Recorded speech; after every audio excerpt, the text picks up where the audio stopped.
500 आणि 550 खासदार आहेत या देशात. आघाडीमध्ये एवढ्या मोठ्या आघाडीमध्ये एखादी सीट कमी जास्त मध्ये होतात अशा गोष्टी. त्याच्यात गैर काय. आमच्याकडे लोकशाही आहे, दडपशाही नाहीये. त्याच्यामुळे लोकशाही पद्धतीने चर्चेतून मार्ग निघतो. पार्लमेंटरी कमिटीची बैठक झाली तर मित्रपक्षांनी जागा घोषित केल्या, उद्धव ठाकरेंनी केल्या, त्याच्यानंतर कॉन्सिक्वेन्सेस काय दिसले. पण राष्ट्रवादीने किती जागांवरती लढणार आहे त्या संदर्भात जागा डिक्लेअर करू. हे ऑफिशियली माननीय जयंत पाटील हे महाराष्ट्राचे आमचे नेते ते तुम्हाला सविस्तर त्याची माहिती देतील. काल दादांनी पहिलवानांचा मेळावा घेतला आणि म्हटलं की पुण्यासह बारामतीमध्ये देखील तुम्हाला काम करायचंय, अशा पद्धतीने बघतात. लोकशाहीमध्ये प्रत्येकाला मत मागायचा अधिकार. काही तुम्ही प्रचार करताना चांगला कसा प्रतिसाद एकतर मिळतोय आणि समोरचे देखील जोरदार प्रचार करतायत, गाठीभेटी होतात की नाही? माझ्या सगळ्यांचीच गाठीभेटी होतात. त्याच्यामुळे आणि मी लोकांच्यातच राहते 365 दिवस. मला इलेक्शन लागत नाही गाठीभेटी करायला. त्याच्यामुळे मी 365 दिवस माझा स्वभावच तसा आहे. मी 24/7 लोकांमध्ये असते, कुठेही असले तरी. त्याच्यामुळे मला ऊर्जा आणि आनंदही लोकांमधूनच मिळतो. अर्थात ताई, म्हणजे समोरचे जे आता म्हणजे चर्चेत असलेले उमेदवार आहेत इलेक्शनमुळे बाहेर पडलेत. असं नाही मी म्हणले, मी माझं बोलते. तुम्ही कशाला चुकीचे अर्थ काढताय? दादा म्हटले की तुमच्याच मनातला उमेदवार बारामतीत राहणारे काही वेगळं विषय नसणार आहे. मध्यंतरी ज्या चर्चा सुरू झाल्या होत्या जानकरांच्या, अजूनही काही बदल होईल असं वाटतं? मला कसं माहिती असेल? मी लढणार आहे का तर हो, मी तिकीट मागितलंय का तर हो. आता दुसरे के घर में क्यों जाकू मैं. ते साताऱ्यातून उदयनराजे आपले खासदार होते, अनेक वर्ष सोबत काम केले, पण गेले जवळपास 6 ते 7 भाजपच्या देशभरातील याद्या आहेत. उदयनराजेंचं नाव अजूनही आलं नाही. काल मोठं शक्ती प्रदर्शन केलं, पण तरीही भाजपकडून त्यांची उमेदवारी अजून घोषित झाली नाही. हे प्रचंड वेदना देणारी गोष्ट आहे. कारण छत्रपतींचा आणि त्या गादीचा मान सन्मान फक्त या राज्यात होत नाही, आमच्या फक्त मनात नाही पण देशामध्ये आहे. कारण का छत्रपतींची ती गादी आहे आणि उदयनराजेंनी आणि आम्ही अनेक वर्ष एकत्र काम केले आहे. आणि त्याच्यामुळे आमच्या एका सहकार्याचा आणि त्या गादीचा हा अपमान होतोय असं मला वाटतं. कारण का मला प्रचंड वेदना होत आहेत की एवढ्या मोठ्या गादीचे एवढे मोठे राजे ज्यांना आम्ही किती मान सन्मान द्यायचो. म्हणजे आमच्या कुठल्याही मीटिंगमध्ये आले की त्यांची नेहमी जागा आदरणीय पवार साहेबांच्या शेजारी, म्हणजे जणू काय त्यांना प्रिय म्हणजे एखादा मुलगा असता इतकं प्रेम आदरणीय पवार साहेबांनी, एवढा जीव त्यांनी नेहमीच त्यांना दिला, प्रेम दिलं. त्यांनी इन रिटर्न आदरणीय पवार साहेबांना प्रचंड प्रेम आणि आदर दिला आणि संघटनेनी आम्ही दिला. आणि त्याच्यामुळे त्या जेव्हा यांना राजकारणात छत्रपतींचं नाव लागतं तेव्हा मग ते छत्रपतींचं नाव घेणार. पण जेव्हा उदयन महाराजांची वेळ येते तिकिटाची, त्यांचं तर नाव पहिल्या लिस्टमध्ये यायला पाहिजे होतं. त्यामुळे मला वेदना एवढ्याच होतात की त्या गादीचा अपमान करण्याचा प्रयत्न हे भारतीय जनता पक्ष आणि मराठी माणसाच्या विरोधात आणि महाराष्ट्राच्या विरोधात जे राजकारण आणि सुडाचं राजकारण हे केंद्र सरकार करतं, त्याचा आणखीन एक उदाहरण आहे. तर तुतारीच्या चिन्हावर जर लढायचं असेल तर उदयनराजेंना तुम्ही आमंत्रित करणार का? त्यांना ह्या देशामध्ये दडपशाहीच्या विरोधात ज्याला लढायची इच्छा असेल त्याला अर्थातच तुतारी हे खूप चांगलं मोठं ऑप्शन आहे. तुतारीवाला माणूस हा भ्रष्टाचाराच्या विरोधातली ही नांदी आहे, ही दडपशाहीच्या विरोधातली ही नांदी आहे, ही बेरोजगारीच्या विरोधातली ही नांदी आहे. मुद्दा आहे की तुम्ही असं म्हणताय की उदयनराजे तुमच्या अगदी कौटुंबिक संबंधांसारखे होते किंवा आहेत कौटुंबिक संबंध तुमचे आहेत, पण ज्यावेळी पॉलिटिकल स्टँड घ्यायचा मुद्दा येतो त्यावेळी ते मग राष्ट्रवादीपासून फारकत कशी काय करतात? तर माझी वैयक्तिक नाती सगळ्यांचीच चांगली आहेत.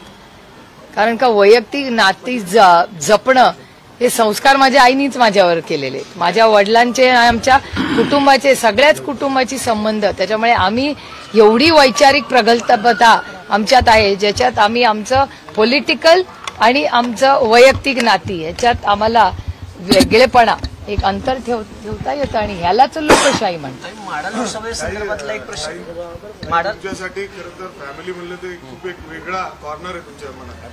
पण आता प्रतिस्पर्धी म्हणून जर सुनेत्रा वहिनी समोर असल्या तर तुम्ही लढण्यावर ठाम आहात का?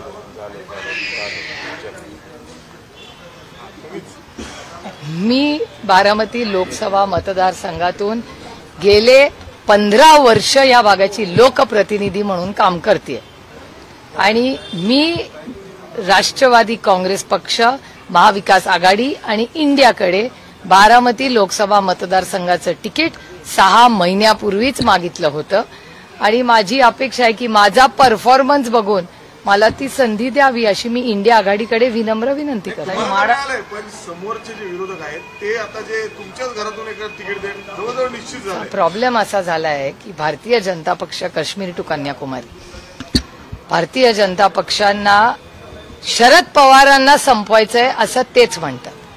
त्याच्यामुळे शरद पवारांना संपवण्यासाठी भारतीय जनता पक्ष उतरली आहे. त्यांना महाराष्ट्राचा विकास करायचा नाही, त्यांना भ्रष्टाचाराच्या विरोधात काही करायचं नाही, त्यांना बेरोजगारीमध्ये लढायचं नाही, त्यांना महागाई कमी करायची नाही.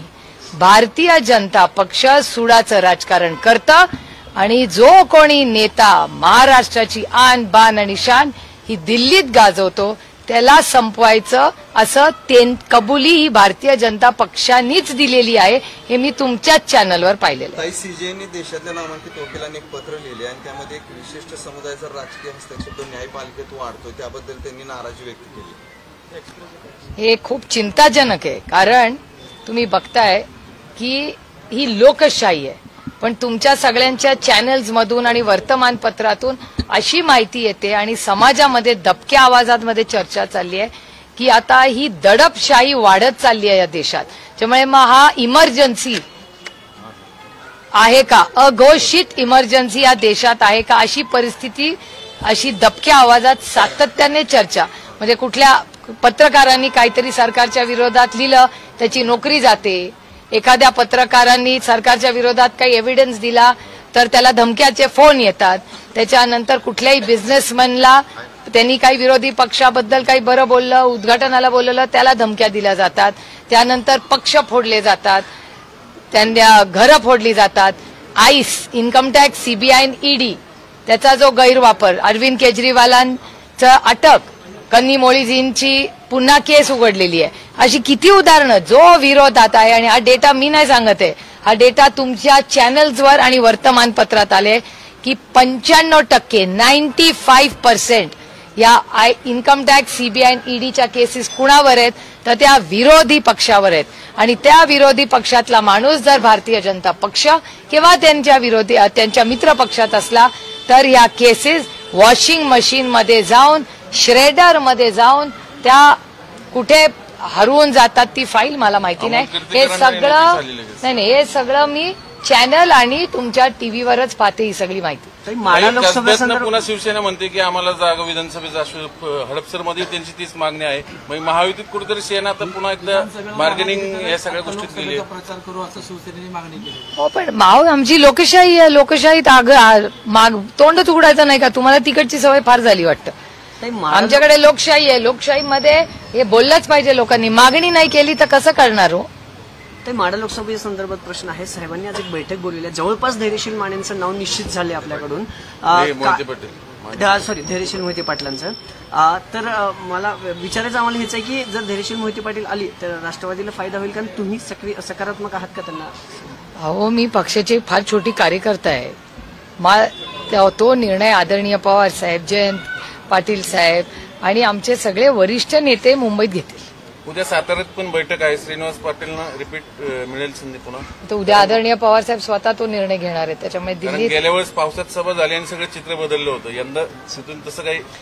मी तर म्हणते पाऊस पडू दे. एवढा उन्हाळा आणि दुष्काळ झालेला आहे. दुष्काळाचं या असंवेदनशील ट्रिपल इंजिन सरकारला काही पडलेलीच नाही. दुर्दैव आहे की इतका तीव्र दुष्काळ या राज्यात आहे, इतके पाण्याचे गंभीर प्रश्न आहेत, पण ट्रिपल इंजिन सरकार इतकं असंवेदनशील आहे की ते फक्त अजून पक्ष फोडा, ईडीच्या रेड करा ह्याच्यातच व्यस्त आहेत. नवनीत राणाला तिकीट मिळालं एवढा विरोध असूनही भाजपमध्ये कळत नाही, ज्यांना विरोध आहे त्यांनाच तिकीट दिलं जातं. तो भारतीय जनता पक्षाचा अंतर्गत प्रश्न आहे. गेल्या वेळेस राष्ट्रवादीच्या पाठिंब्यावर नवनीत राणा निवडून आल्या होत्या, आता त्यांनी काल भाजप. लोकशाही हो, प्रत्येकाला आपला निर्णय घ्यायचा अधिकार आहे. येतील आता परत.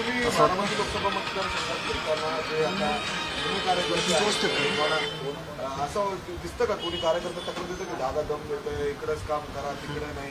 तुम्हाला हा प्रश्न विचारायची इच्छा होते, याच्यातच माझं उत्तर आहे. हल्ली दादा वैयक्तिक भेटीगाठी खूप वाढल्यात. काल दिवसभर 5-6 ठिकाणी जाऊन आले. मग एरवी कधी तर तसं नसायचं. लोकशाही हो, प्रत्येकाचं वेगळं वेगळं पॅटर्न असतं. मी कुठेतरी डिस्टर्ब वाटतंय मी असं मला एकच गोष्टीचा आनंद आहे की मी जेव्हा दादा माझ्यासाठी प्रचार करत होता तेव्हा मी माझ्या मोठ्या भावाला एवढे कष्ट दिले नाहीत याचं मला समाधान आहे. आता कष्ट पडतात असं तुम्हीच म्हणताय, मी नाही म्हणत आहे. पूर्ण फिल्म दाखवा, अर्धवट दाखवू नका.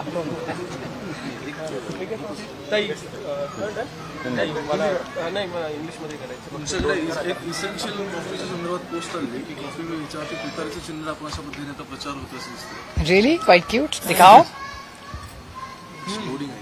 बघा उत्तर दे. सांगा ठीक आहे, ठीक आहे. इट्स क्वाईट क्यूट या. आय नो इसेन्शियल कोणी केले माहिती बघूया आता, माहिती काढू. हाँ ले लो प्लीज यार, मुझे जाने दो. तुमचं मराठी झालं ना सगळं. Ma'am, over 600 lawyers writes to CGI and Chandrachud and raising alarm on threats to judiciary's integrity. It's very alarming and very disturbing to read this story because India is a free country. Our forefathers have fought the British to get freedom into this country, and it is most important out of the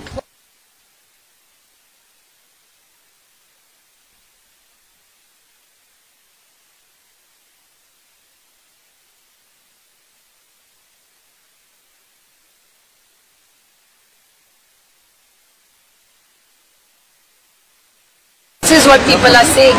People say there is an emergency, unannounced emergency in this country. I think this strengthens that case. It's very, very worrisome and alarming. Ma'am, another question. After Shiv Sena has released the candidate list, there was voices of displeasure on the alliance partner.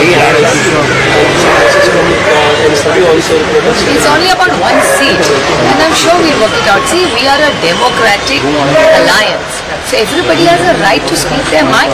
This is a democracy, yeah. Ma'am, what's your view on Supriya Singh? She has clarified that post was not meant. I have not read it, so I can't comment. I have not read it. Although it was on Kangana and I haven't read it, so I won't be able to. ताई, चित्रावर पुन्हा एकदा पुढचं tweet करून तुम्हाला लोकशाही हो.